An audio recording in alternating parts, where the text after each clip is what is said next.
paz do Senhor, povo de Deus, que a graça do Senhor Jesus esteja sobre cada um de vós. Me chamo Israel Lucas e servimos a Deus como pastor auxiliar na Igreja Evangélica Assembleia de Deus, aqui em Caxias, no estado do Maranhão.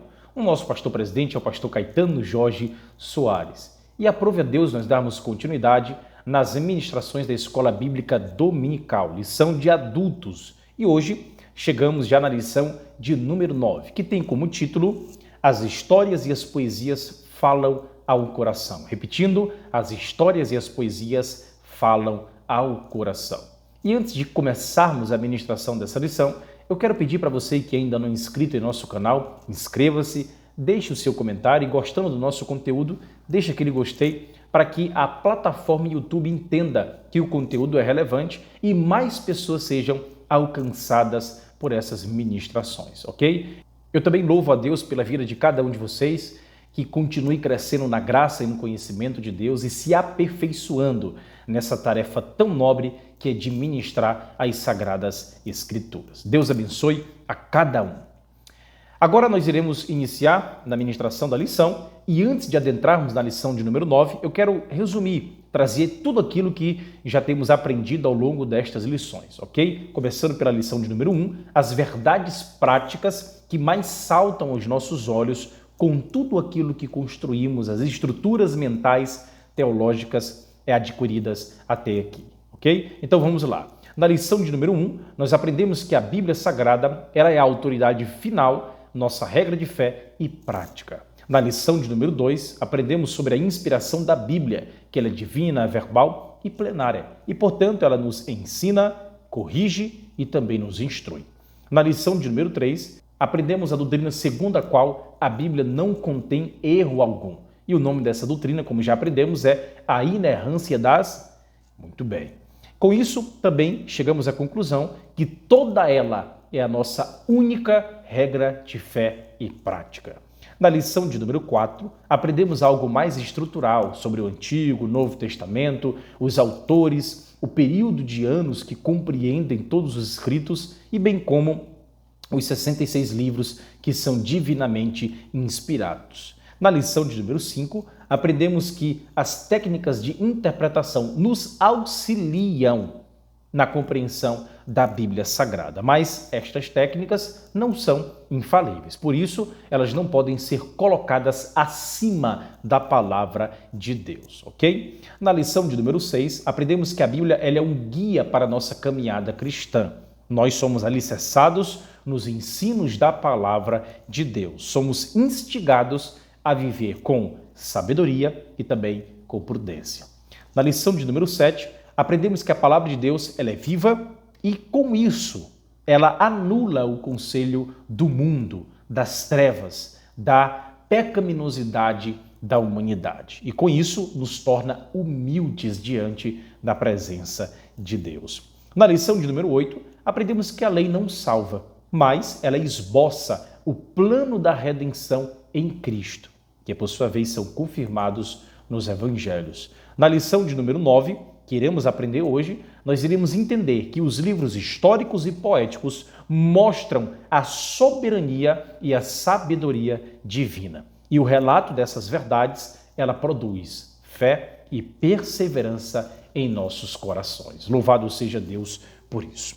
Mas antes de iniciarmos a proposta aqui da presente lição, como os queridos irmãos já conhecem a nossa didática, nós não iremos expor a lição como está disposta aqui na nossa revista, mas simplesmente trazer algo a mais para que vocês possam acrescentar ali na preparação em sala de aula, ok? Naquilo que será ministrado em sala de aula. Então eu trouxe aqui para o primeiro tópico, que diz respeito às histórias do Antigo Testamento e os subtópicos, os livros históricos, as histórias dos juízes e as histórias dos reis, eu quero trazer aqui um método, ok? De estudo bastante conhecido, que é o método cronológico das Escrituras. Ou seja, quando nós olhamos para a Bíblia Sagrada, nós entendemos e percebemos que alguns fatos, algumas coisas que acontecem, o enredo ali da forma como está disposto no Antigo e Novo Testamento, eles não acontecem como um ato sucessivo, eles não acontecem em uma ordem cronológica. Então, a disposição que nós encontramos hoje na Bíblia é uma disposição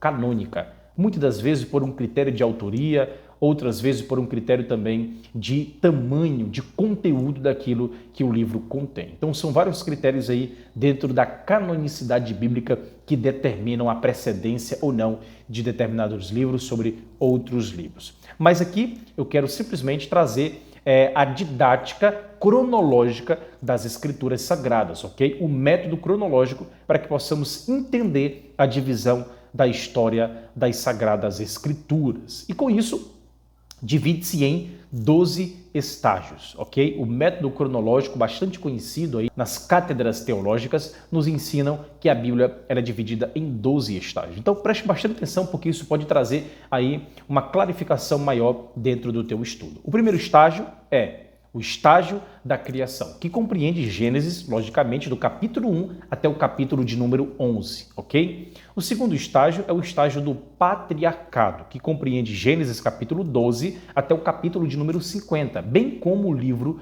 de Jó, que é o livro dos mais antigos.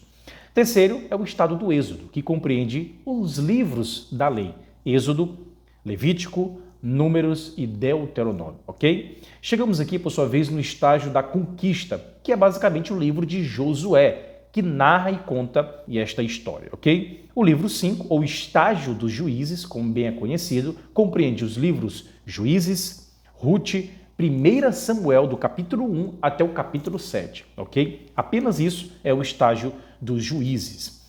O estágio número 6 é o estágio do reino em união. Aí já compreende uma gama muito grande de livros, que é 1 Samuel, do capítulo 8 até o capítulo 31, o livro de 2 Samuel, 1 Crônicas, 1 Reis, capítulo 1 até o capítulo 11, 2 Crônicas, capítulo 1 até o capítulo 9, aí vem Salmos, Provérbios, Eclesiastes e Cânticos dos Cânticos, ok? Que é a poesia hebraica. Quando chegamos no estágio de número 7, nós aprendemos que agora se trata de um estágio de um reino em caos, ok? O anterior era o reino em união e agora, por sua vez, o reino está no caos. 1 Reis, capítulo 12 até o capítulo de número 22, 2 Reis, 2 Crônicas, capítulo 10 até o verso 36, aí vem Obadias, Joel, Jonas, Amós, Oséias, Miqueias, Isaías, Naum, Sofonias, Abacuque, Jeremias e Lamentações de Jeremias. São os livros que compreendem aquele período conhecido como o reino no caos, ok? Quando chegamos no estágio de número 8, estágio do cativeiro, compreende basicamente 2 livros, Ezequiel e o livro também de Daniel. Agora, quando se trata do retorno do povo de Deus, o 9º estágio fala sobre isso, o estágio do retorno, é tratado aqui os livros de Esdras, Neemias, Ester, Ageu, Zacarias e também o livro de Malaquias, ok? Agora, último livro do Antigo Testamento, Malaquias. Então, encerra-se o enredo, a história do Antigo Testamento, tem um período ali de 400 anos, onde se destaca a história dos Macabeus, e entramos no estágio do Evangelho, o estágio dos Evangelhos, Mateus, Marcos, Lucas e João. Depois vem o estágio da Igreja Primitiva, que inaugura-se em Atos capítulo 2 com a descida do Espírito Santo e compreende os livros de Atos dos Apóstolos, Gálatas, 1 e 2 Tessalonicenses e também 1 e 2 aos Coríntios, ok? E por último, o estágio das epístolas, que reúnem a maior parte das cartas do apóstolo Paulo, bem como as epístolas gerais, né? As demais epístolas escritas por outros apóstolos e também outras pessoas. Quais são? Romanos, Efésios, Colossenses, Filipenses, Filemão, 1 Timóteo, Tito, 2 Timóteo, 1 e 2 de Pedro, Tiago, Hebreus, Judas, 1, 2, 3 João e, por último, o livro da Revelação, o livro do Apocalipse. Pastor, por que o senhor está trazendo essa cronologia, esse método cronológico de estudo? Porque isso se torna mais fácil na compreensão. Como nós aprendemos sobre estrutura, sobre infalibilidade, sobre inerrância, sobre autoridade, sobre a mensagem, todos os aspectos doutrinários, é interessante nós termos um mapa mental para entendermos aí como os eventos se deram, como foi organizado aquilo dentro da soberania de Deus para que prevalecesse, ok? Então aqui é uma proposta, 12 estágios que dividem a narrativa, o enredo, as crônicas, a história das Sagradas Escrituras, ok? Pode fazer isso numa cartolina, levar em sala de aula, que vai ser de grande valia para aqueles que querem aprender mais a palavra de Deus. Na lição de número 9, é interessante nós notarmos que há basicamente a menção aqui de 3 estágios, que compreendem o estágio da conquista, o livro de Josué, o estágio dos juízes, que compreende o próprio livro de Juízes, Rute, 1 Samuel, do 1 ao 7, e também o estágio do reino em união, que é a maior parte dos livros, 1 e 2 Samuel, 1 Crônicas, 1 Reis, capítulo 1 ao capítulo 11, 2 Crônicas, capítulo 1 ao capítulo 9, e bem como os livros poéticos, que nós iremos tratar na presente lição. Salmos, Provérbios, Eclesiastes e Cântico dos Cânticos, ok? Pois bem, então vamos lá. Vamos aqui fazer um resumo do que foi esse estágio da conquista, né, que abrange aí o livro de Josué. Nós sabemos que ao longo deste estágio cobre-se um período de 25 anos, que é abrangido ali no livro de Josué. O que acontece? O livro de Josué, ele descreve basicamente a invasão, a conquista e a colonização da Palestina pela nação israelita. Ele é um contraparte. É interessante que enquanto o Êxodo registra, Deus conduzindo o seu povo para fora do cativeiro, o livro de Josué, por sua vez, narra o Todo-Poderoso levando o seu povo para dentro de uma terra, para a bênção que foi prometida, que é a terra de Canaã. Por isso que nós chamamos aí de contraparte de Êxodo. Enquanto Êxodo demonstra a saída, como o próprio nome diz, Êxodo, essa fuga do povo do Egito, quando chegamos em Josué, registra o povo que estava em fuga, vagando no deserto, já entrando ali na terra prometida, na Canaã, naquilo que Deus prometeu para o seu povo, ok? É interessante nós notarmos o que Deuteronômio capítulo 6, verso 23 diz. Ele fala o seguinte: e dali nos tirou para nos levar e nos dar a terra que jurara a nossos pais. Então esse momento chegou. Por exemplo, enquanto que no Êxodo Deus dividiu as águas do Mar Vermelho para conduzir o seu povo para fora do Egito, agora quando entramos aqui em Josué, no livro de Josué, ele divide as águas mais uma vez, mas agora é o Rio Jordão. E para quê? Não para sair, mas para levar o seu povo até Canaã, e realiza tudo o que for necessário para garantir tanto a saída como a entrada do seu povo, conforme Êxodo capítulo de número 14, 21, Josué capítulo 3, do 13 ao 17.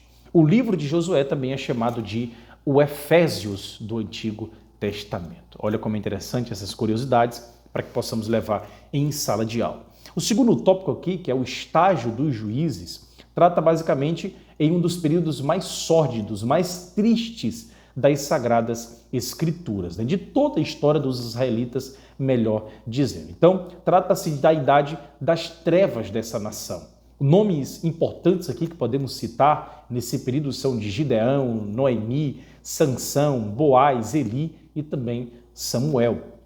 Os livros bíblicos que constituem este estágio cobrem um período de 300 anos, mais ou menos 300 anos, o período que compreende esse estágio dos juízes. É interessante que aqui nesse estágio nós encontramos 7 apostasias cometidas pelos israelitas, 7 servidões e 7 povos pagãos também são registrados nesses livros e 7 livramentos por parte de Deus. E para o estudo, para que possamos entender mais o estudo geral do livro de Juízes, os livros que compreendem esse período, nós notamos aqui 2 linhas de análise para interpretarmos esse texto, esse livro de Juízes. Quais são? Primeiro, rebelião, retribuição, arrependimento e restauração. Ou pecado, servidão, súplica e salvação. É a forma didática para analisarmos o estágio que compreende o livro de Juízes, ok? Se incluirmos aí Eli e Samuel, nós teremos 15 juízes ao todo. É interessante que um deles foi uma mulher, Débora, o nome dela. Os juízes eram, na verdade, não legisladores, como os próprios nomes sugerem ser, mas sim uma espécie de reformadores militares. Eram basicamente essa a função deste povo que estava à frente dessa nação por alguns períodos aí curtos, outros mais longos, ok? A raiz dos problemas dos israelitas foi a morte de Josué. Da mesma forma que Deus encontrou um substituto para Moisés, não foi assim com Josué.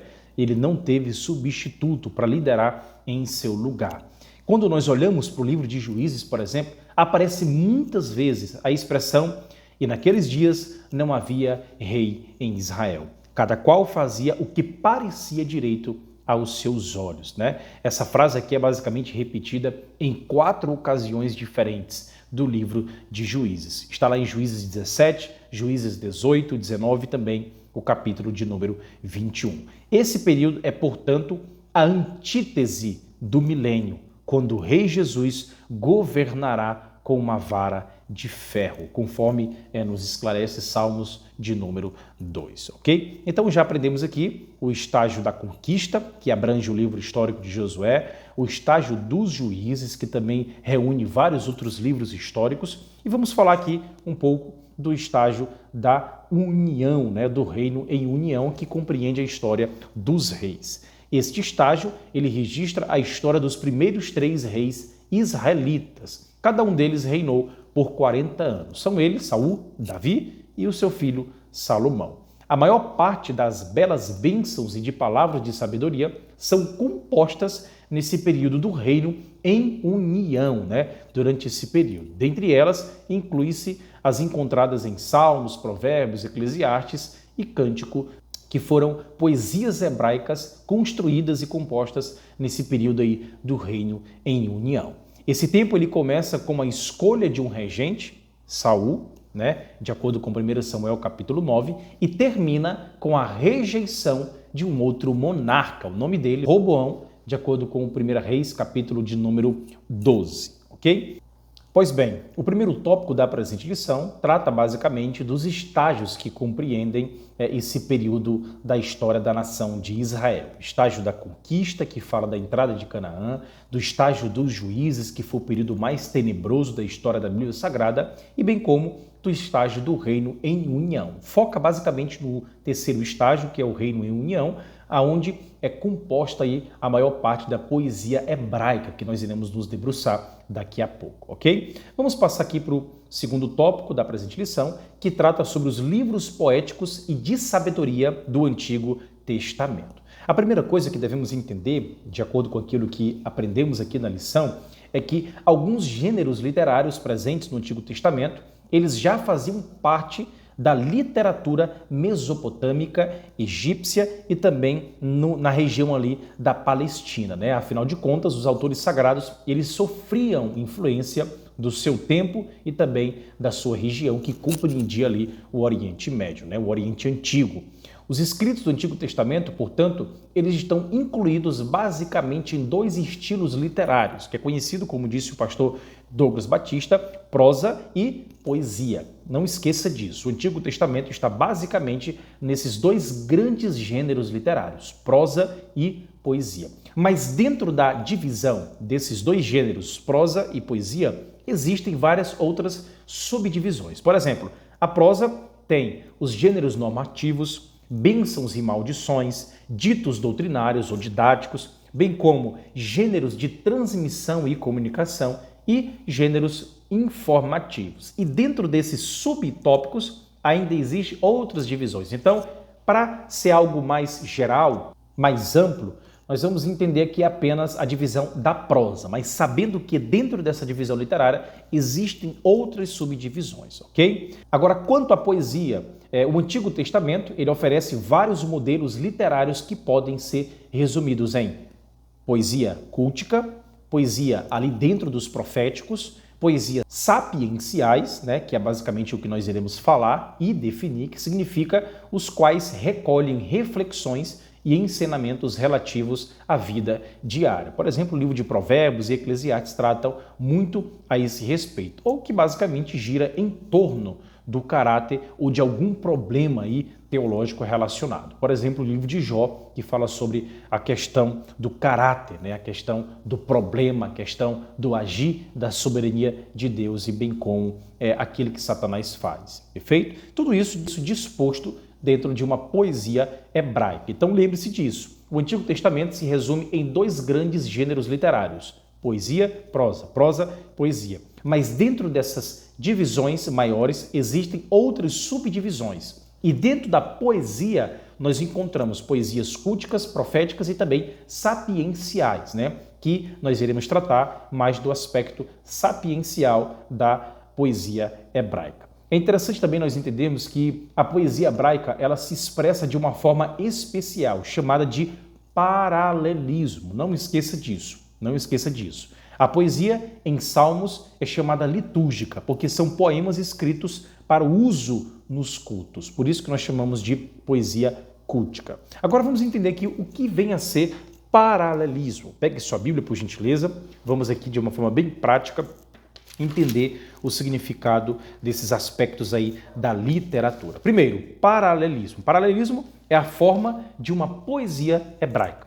Essa é a definição. Então, ela se divide em 3 tipos. Abra aí sua Bíblia em Salmos de número 1 e vamos entender aqui e encontrar apenas no Salmos 1 os 3 tipos de paralelismo. O primeiro deles, observe bem.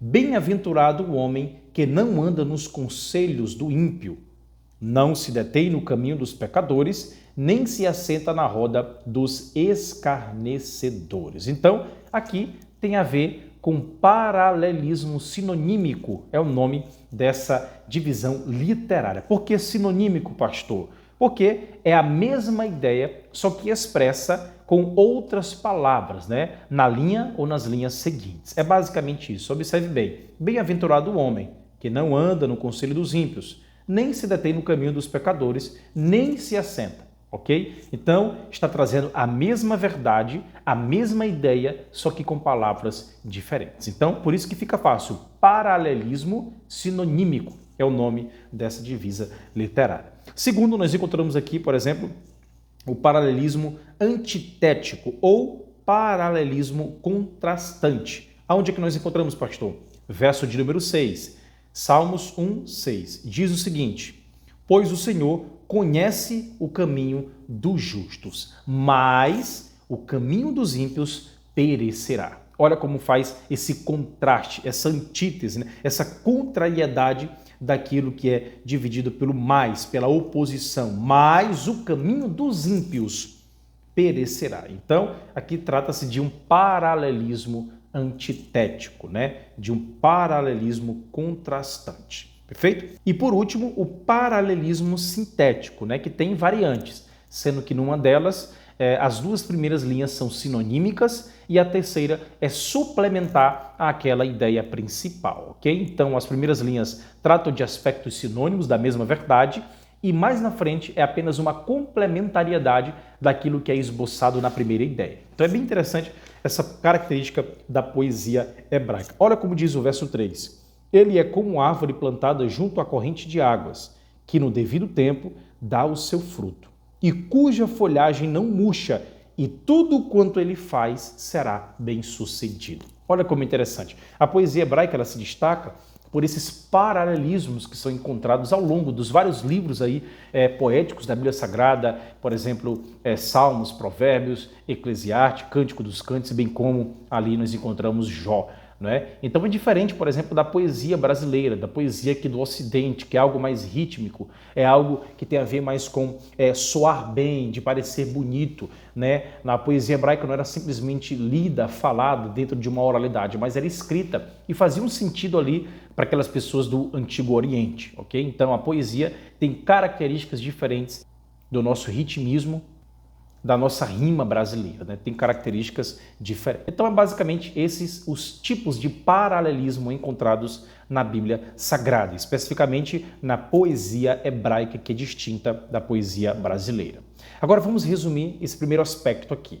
Os livros históricos, eles contam a história do povo de Israel.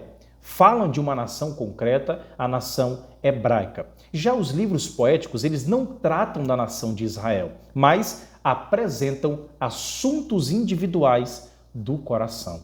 Falam das pessoas, dos seus dramas, falam das experiências da vida e do relacionamento íntimo com Deus. Essa é a intenção da poesia hebraica. Vamos entender? Por exemplo, no livro de Jó, Jó nos ensina a enfrentar o sofrimento e sobre a necessidade de se conhecer ao verdadeiro Deus pessoalmente. Já no livro de Salmos, nos é ensinado como é a vida do verdadeiro adorador, em que se manifestam as virtudes divinas. Quando chegamos no livro de Provérbios, nos ensina a sabedoria divina aplicada para a nossa vida aqui na Terra. Já o livro de Eclesiastes nos ensina que nada aqui embaixo do sol garante a satisfação e felicidade verdadeira, mas o temor do Senhor e a obediência aos seus mandamentos. É isso que nós aprendemos em Provérbios. Já em Cantares de Salomão, nos ensina sobre o amor conjugal, né? Aquilo que Deus quer, o paradigma daquilo que Deus espera do casamento, refletindo a honra, o seu caráter e glorificando o seu nome. Ok? Então vamos dar continuidade. Tópico de número 1, já falamos. Tópico de número 2, vamos encerrar aqui com o tópico de número 3, uma mensagem ao coração. Eu quero aqui tratar basicamente de 2 atributos, né, do nosso Deus, atributos aqueles conhecidos como comunicáveis, atributos comunicáveis,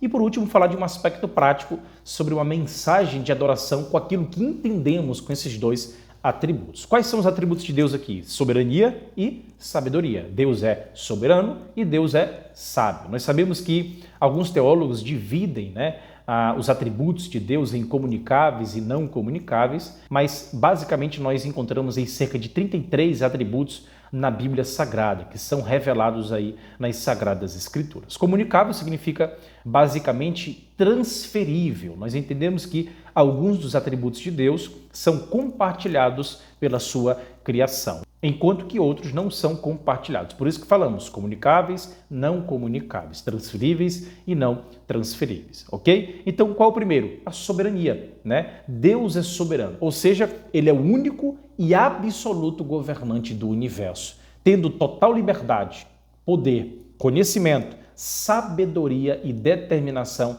para realizar toda a sua divina vontade com sucesso, ok? Existem aí basicamente 5 elementos envolvidos dentro desse aspecto da soberania de Deus. Qual o primeiro? Ele tem total liberdade.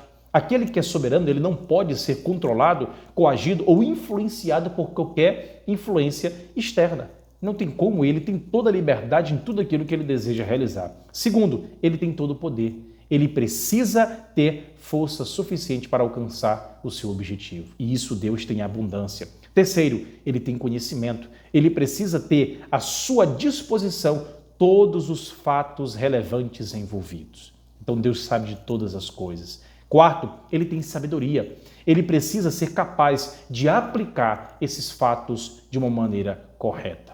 Já está interligado aí com o segundo atributo.